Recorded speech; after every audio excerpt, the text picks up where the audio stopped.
The Karnataka High Court has dismissed Twitter's plea against the central government's order for blocking of 39 websites. Now, Twitter, remember, had argued that the centre had no power to give such orders, and rejecting Twitter's argument, the High Court has imposed a cost of 50 lakh rupees on the social media giant. The court said that the fine has been imposed on Twitter for delay in complying with the blocking order. It remains to be seen if Twitter would approach the apex court against this High Court order. Let's first up listen into Union Minister Rajiv Chandrasekhar, who's hailed the dismissal of Twitter's plea.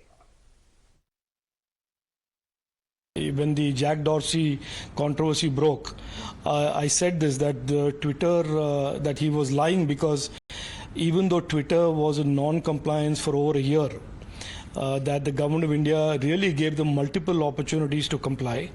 And when they did not still comply, we sent them a notice of non-compliance. And they went to the courts, as is the right of any company in India to go to the courts.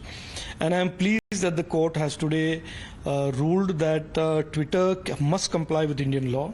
And this is the position that the government has been taking. We are not adversaries of any platform. We want platforms to invest in India, succeed in India, expand and innovate in India. And all we have maintained from day one has been that if you are operating in India, if you are providing a service to a digital Nagrik of India, you must be certainly compliant with Indian law.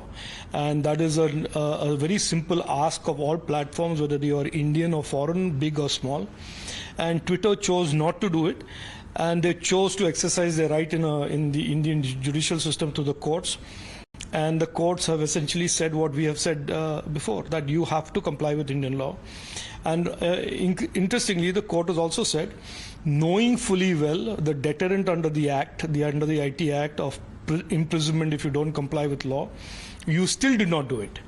And you went ahead and did not comply with Indian law. So I think this is a good message to all the platforms that while India is the fastest growing internet market in the world, it is already one of the largest internet connected nations in the world, that if you are operating in India, if you are serving Indian citizens, you must never forget that you have to comply with Indian law, and never be delusional that just because you are headquartered in San Francisco or London or New York or wherever, that somehow you have a escape clause out of complying with Indian law.